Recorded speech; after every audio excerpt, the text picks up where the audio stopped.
as women's businesses grow, it has this ripple effect, this economic impact in the women's business community. Follow the Leader features dynamic women entrepreneurs in their journeys to becoming a success in business. This podcast is an inspirational space for entrepreneurs, future entrepreneurs, and thought leaders as they share their keys to success. I am Chanel Christoph Davis, the CEO and founding partner of the largest woman and minority-owned sales tax advisory practice in the country, Davis & Harmon, LLC.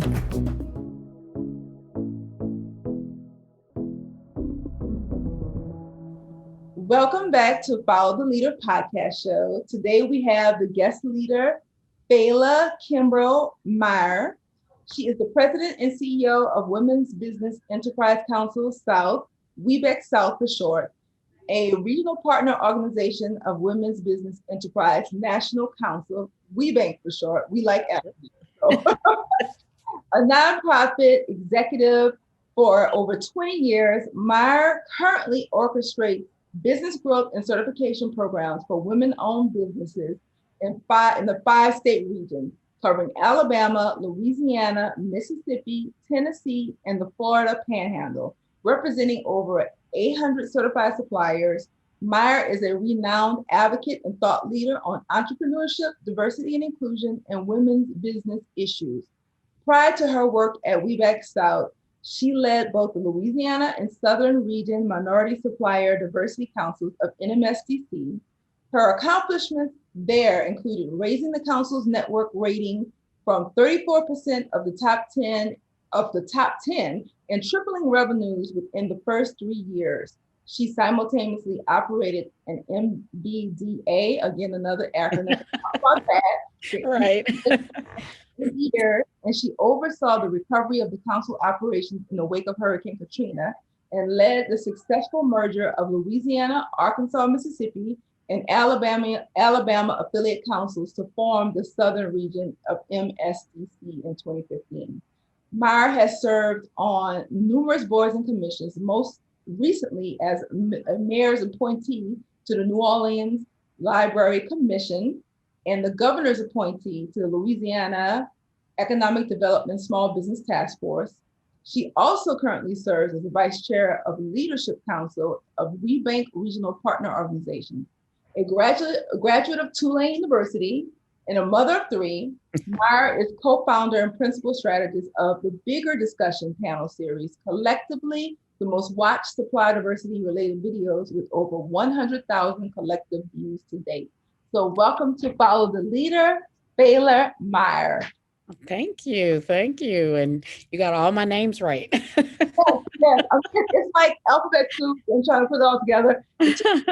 I've been certified a minority for probably about 12 years, and we got our Women's Business Enterprise certification in 2017. And I still trip up on all the acronyms and all the names.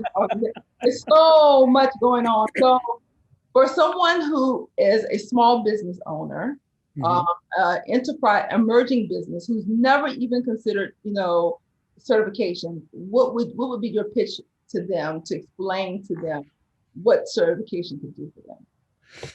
Well, I tell people, and I talk about certification a lot, but what I tell people is that certification is a tool, first of all, so we want to manage expectations coming in. But it is a very valuable and useful tool if you know how to use it, and we will certainly be that organization that will help you use it effectively to get business. It is not a guarantee of business, but it is something that will absolutely put you in front of decision makers, contract decision makers.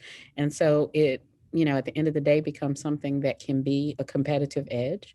So I definitely recommend certification, and not just minority or women certification, any business certification that you qualify for, I believe, we should go after and a business should get, because each certification puts you in front of different people. Each certification is an avenue to different opportunities. And so it really makes sense to get all of the certifications that you qualify for. And so, here at the Women's Business Council, where we are doing both the WBE certification, which you have through WeBank, that's a national certification, but we also do the Woman-Owned Small Business certification for the SBA. So you kind of get a 2-for-1 if you come through any of the WeBank affiliates, which is a great thing. And then if you qualify, as a veteran, if you qualify, as a minority owned business, then absolutely go after those too. Because again, it's all going to benefit your bottom line. And the last thing I would say about certification is when people ask me, why should they have to get certified? We all understand customer requirement and customer mandates. And so, like any other customer requirement or mandate, sometimes certification is a part of that. And so, any other time when we're required to do something for a potential customer that could, prove to be lucrative, we do it. And so compliance with certification is no different.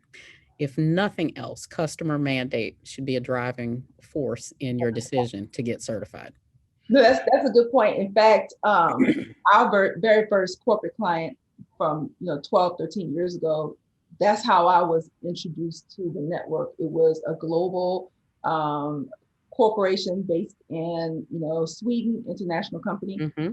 They basically requested that I obtain certification. Before that, I had no idea what certification was. It wasn't a part of my kind of my world. But like you said, we're customer focused, and if they asked me to get it, I was like, okay, I'll no problem, I'll get it, and the rest is history. So yeah, but I'm sure, like most people who do get certified, they come into it maybe not knowing why they should get certified, but certainly on the other end of that certification, you are then exposed to so many business resources through the WeBank network, and so I know that you have done that, and I've just seen the value that this certification can bring just through the resources, the networking, and the connections that this national organization can provide.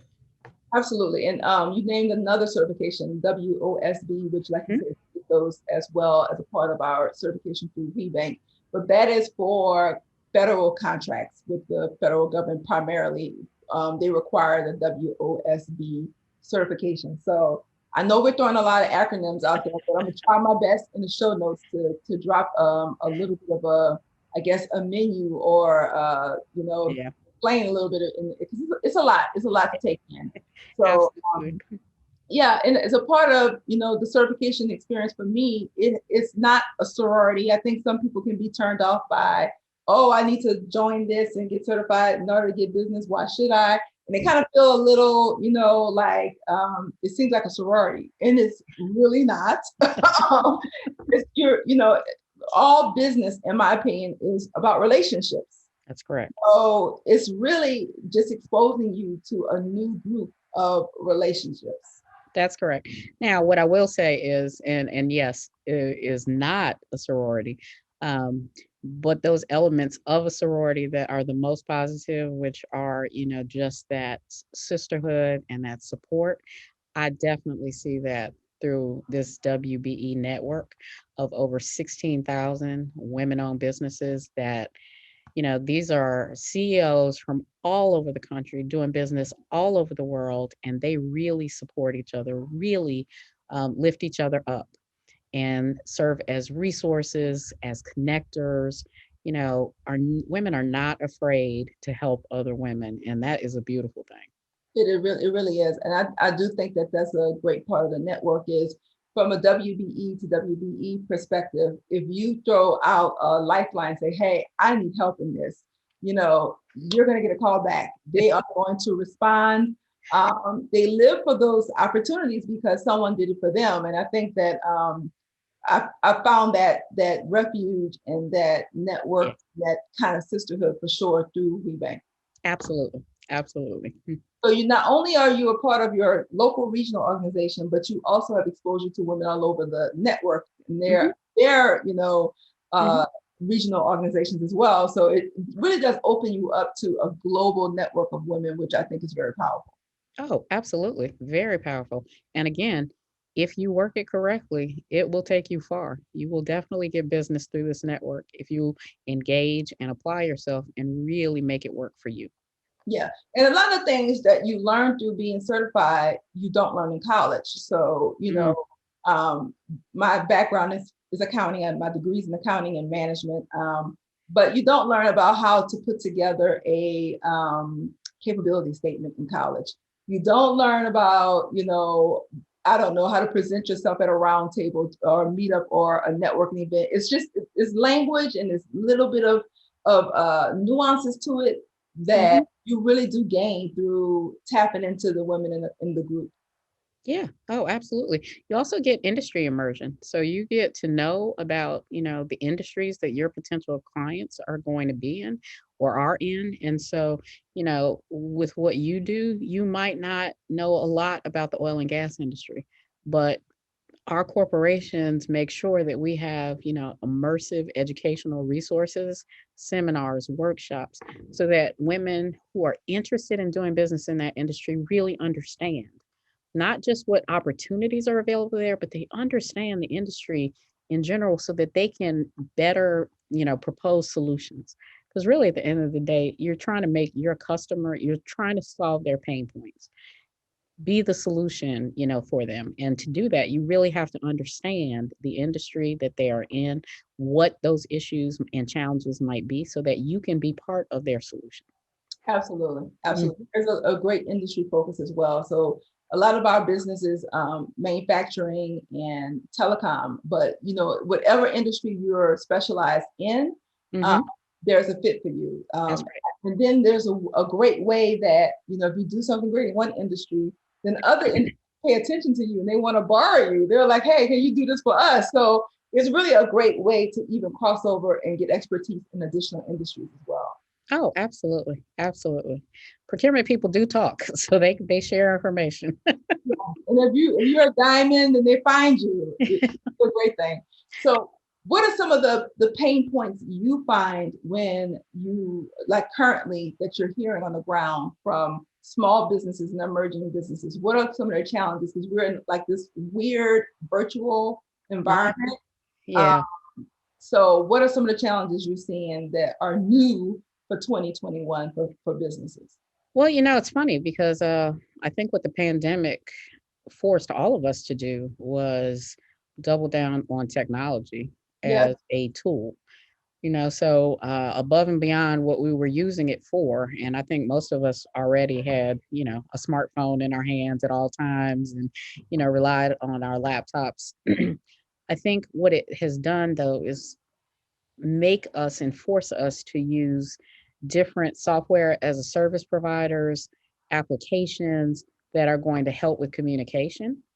And so I think that kind of is the silver lining out of this, because while that, may initially have been a shock and, forced you to pivot, I think now that that is going to become part of our standard, business practice. And so what we're doing right now, I think podcasting is a way of communicating and providing information is going to become bigger. I think that, virtual matchmaking is going to become much more prevalent than it has been in the past. I think the ability to connect people, not just locally, but literally across the world, is so much easier. And so it kind of redefines how we're doing sales. And so I think initially the challenge was I can't get to my customers, I can't see them in person. What am I going to do without a meeting? And now we're almost at the point where we have unlocked, devices that potential. we Yeah. can meet 24/7, 365. So it's almost now like the challenge is how do you manage all of this accessibility, because not only are your customers more accessible, but you're more accessible. So what are those limits? Where are you really able to balance, home life and professional life when you're working from home and it's all blurred? So those are the kind of challenges that we're seeing with businesses right now. That's so funny because I literally had this thought last night when I was sitting on the sofa with my family. I said, you know what? At 5:30, I'm gonna leave my phone in the study for a couple hours. 5:30 to 7:30, I'm just going to leave my phone. It's very uncomfortable, Yeah. but I had to kind of draw a line because I'm walking around my house all day with the phone in my hand. It's so Right. crazy. So Right. yeah, I'm like this is crazy. I have to figure out some boundaries. So you're right. It's the accessibility can be a blessing, but it's also a curse because you have to manage it.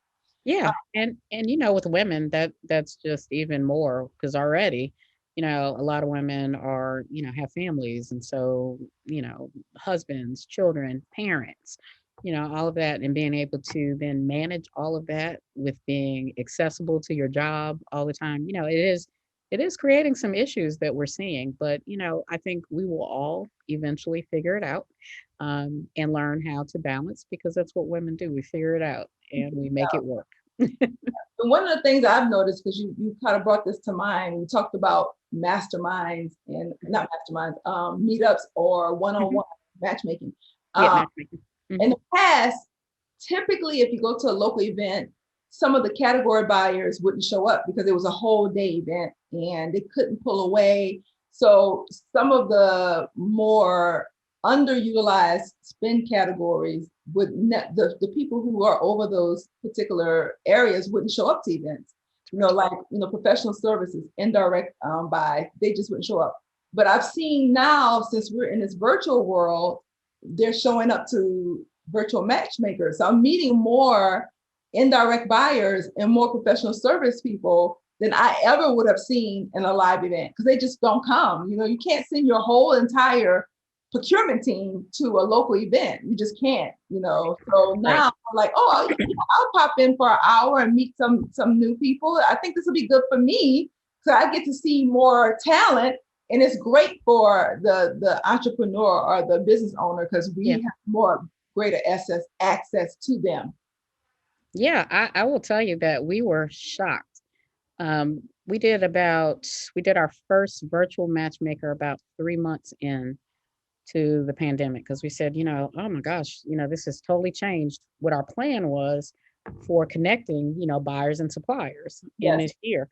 And so we did a virtual event. It was called Meet Her in the Marketplace, which has now become a cornerstone of, I our love it. programming.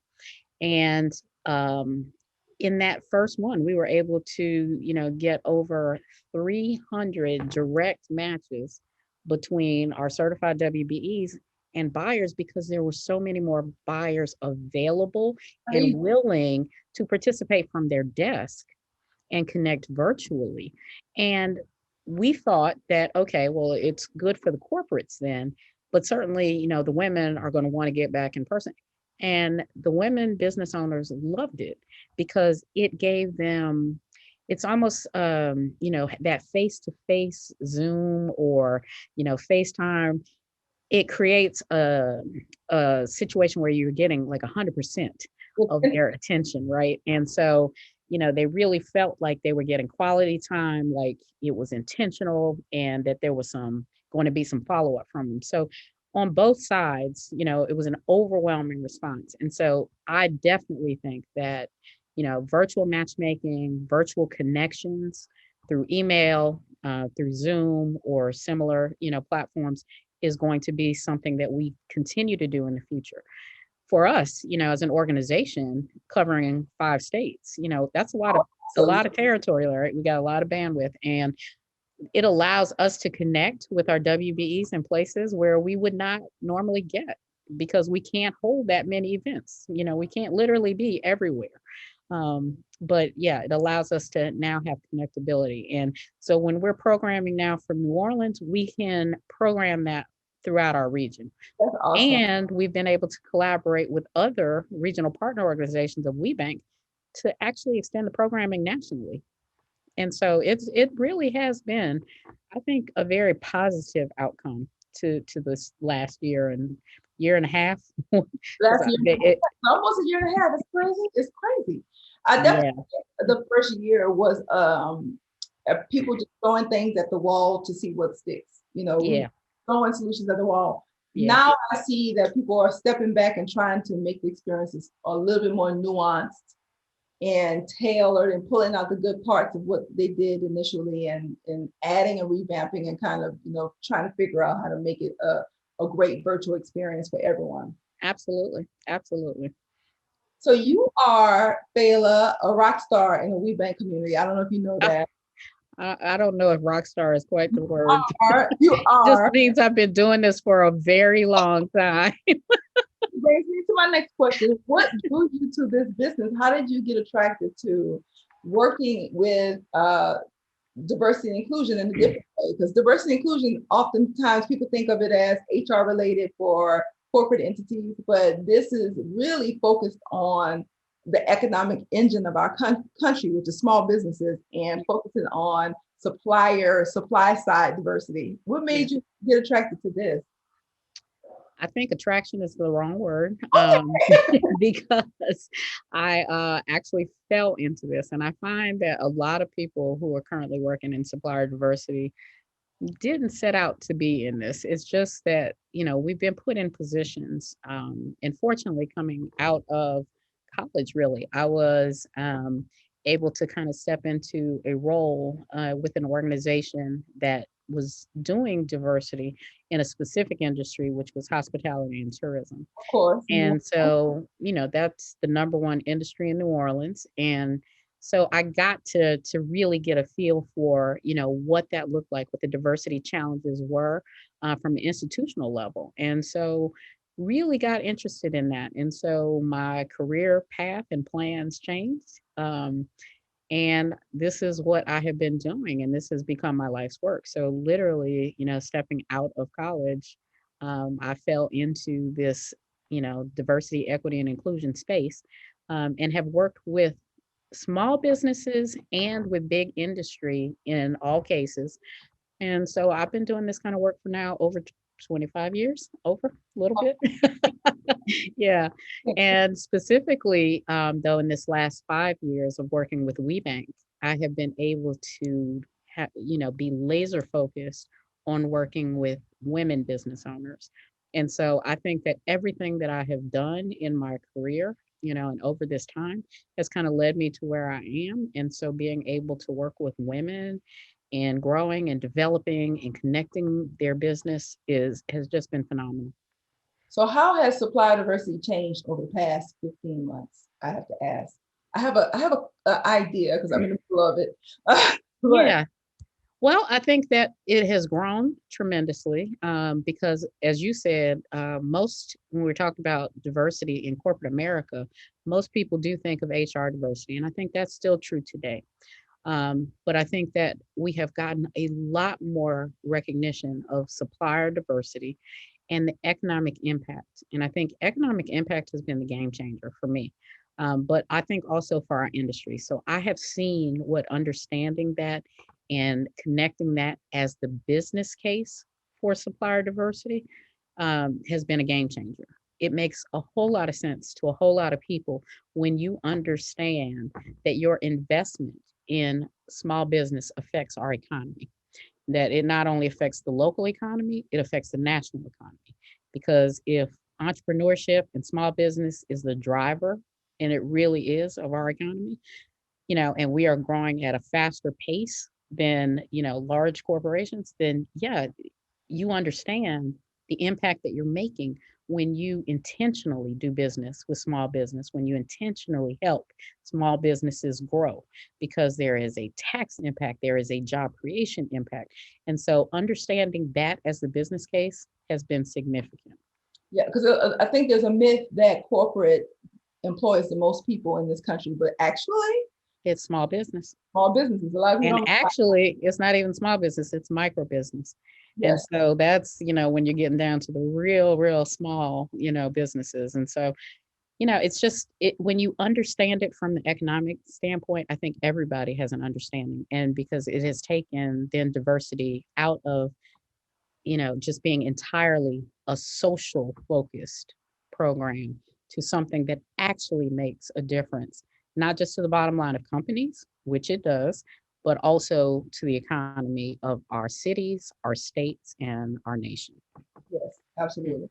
So, what are some of the things that you have been working on to in WeBeC South? I get your newsletter, and you guys are on fire.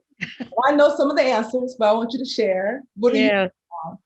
Well, the pandemic gave us a chance, like everybody else, to kind of, reimagine ourselves. And, we have always been, for more than 25 years, this organization has served women business owners.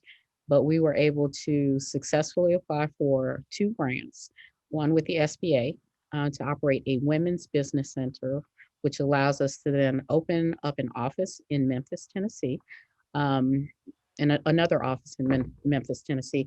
But it also allows us to provide a level of technical assistance that is not normally associated with the WeBank side of what we're doing. And so it enhanced our ability to, provide one-on-one business coaching, financial coaching, and counseling to our business owners. The second program is our MBDA program, which is Enterprising Women of Color. And that allowed us to be laser focused on looking for and bringing in ethnic minority women into this women's business ecosystem of WeBank, because the majority of women in this ecosystem were not women of color. And so understanding that there is a need to bring more women into this space of color in all across all ethnicities has certainly been the focus for us as a regional partner organization. But because it's also the focus of the Minority Business Development Agency, they recognize the strength of the organization.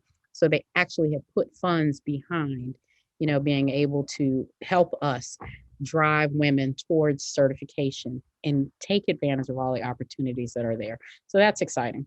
And then the last thing is something that we had started. There are two things that we had started prior to the pandemic.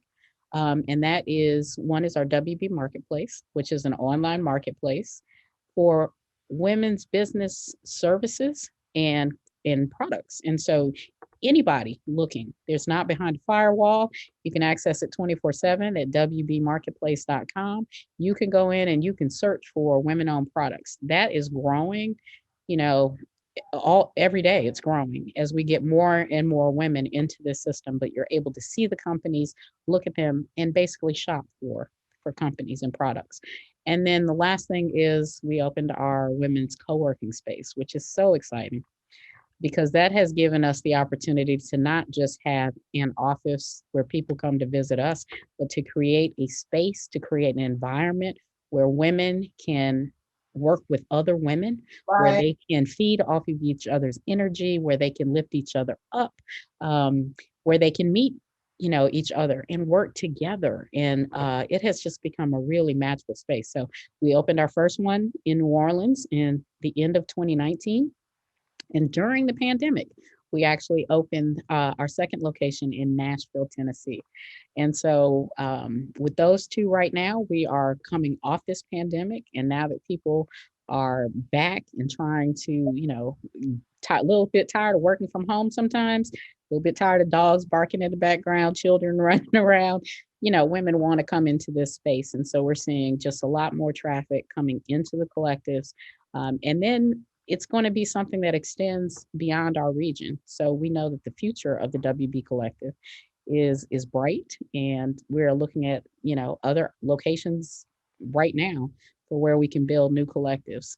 That's So really cool. yeah, it's I'll exciting. put a video in here so they can see the collective. It's really pretty in New Orleans. It's Oh, gorgeous. great, I'll make sure that we put a little inset in so people can see what it looks like inside. great. Exciting. So you also talked about, you didn't mention, so I'm assuming it's still in the works. You're still working on it. A media that you want to add, you want to share and talk about that, or is it too early? If it's too early, No, it's not too early. It's not too early. And I am following the leader really when we're looking at, so yes, we do have intentions on using podcasting as a way to amplify the voices of our women-owned business, but really just to put them on a platform and a stage so that people can just see some of the dynamic. I tell people all the time the different things that women are doing. I mean, if you're in this mindset, of women just opening hair salons and fashion and beauty, you have not seen anything until you've seen purpose. You have seen women working in aerospace and getting out on rigs in the Gulf of Mexico. And I mean, it is just the most phenomenal thing to be able to sit back and see some of these women owned companies doing some of the most innovative and dynamic services. They're developing products, they're developing technology. And I mean, it's a beautiful thing to see because it's not only empowering for women, but women tend to hire other women. We tend to rely on them and we tend to be very intentional with how we spend our dollars. And Absolutely. so, women, as women's businesses grow, it has this ripple effect, this Absolutely. economic impact in the women's business community. And so, that's just amazing. And so, we Yeah. want to be able to shout to the world all these great things that women-owned businesses are doing. And really, that's the reason why I started my podcast, because women are not accustomed. They don't want to, they don't like to talk about themselves. Yes. Yeah, It's like, I mean, that's I true. can't tell you how many messages I get after the fact to say, oh, you made this so easy. I was so afraid. I don't like talking about myself. But afterwards, they are like, I can't believe I did that. But I think it's very important for current, entrepreneurs and future leaders and entrepreneurs to see these stories, because we're leading industries like, like me, tax. I mean, it's very male dominated industry, but Yeah. I'm a tax firm internationally, actually. And for people who are in cybersecurity, people who are engineering, architecture, oil and gas. I mean, we cover the spectrum, but these stories aren't told. So Right. it's very, very awesome that you're going to actually join the podcasting world. So I'm excited. Oh yeah, absolutely. No, we know the future. We see it. You're one of the first to really get into it. And because of that, I do have to, say to you, thank you for encouraging other women to do this and encouraging other women to get into this, because it is the future and it's so important that our voices are represented in this world of podcasting, like everything else and every other, media. So, Absolutely. So mhm. 30, 40, 50 years from now, when we're no longer here and people are wondering, what were they doing in 2020 during the pandemic? What was happening? What were they thinking about? What were the women's challenges? They can listen to our podcast and find out who we were. That's right. Our story will live on to tell what was it like to live in this country. That's right. That's right. Yes, it's a beautiful thing. It's a beautiful thing. So I am very much interested in getting to know WBEC South personally. My personal story is going to be bringing me to the city more than I normally would be. Although I am born and raised in New Orleans, I will be there a lot more in the coming years. So I'm interested in joining WBEC South RPO and learning more about what you guys are doing now. Absolutely. We would love to have you. I mean, this is a national certification. Any services that we have are open to any other woman that's certified across the country. But now with these other programs, we are also able to extend our services to women who are not certified. And we want to bring them into this space because there are more women not certified than certified. And so we want to make sure that all women have access to the resources and the opportunities that are available. Awesome. I can't wait to visit the collective and come check you out. Absolutely. On my list of things to do when I get back to the city and the world opens up. I'm definitely. Absolutely. You'll have a home away from home. I love it. So thanks again, Phala. I appreciate, you joining us and giving my audience a little bit of a refresher on women's certifications in general, and what it would be like to join this awesome network that we are a part of. Well, thank you for giving us the opportunity. Thank you for giving us this platform to tell our story. Certainly being able to extend a welcome to everybody is important, and you've given us that opportunity. So thank you. You can find all of our past episodes on iTunes, Spotify, and Google, or any of your other favorite podcast platforms. Be sure to subscribe to the show, rate, and leave us a review. Let us know how we're doing. Thank you for listening.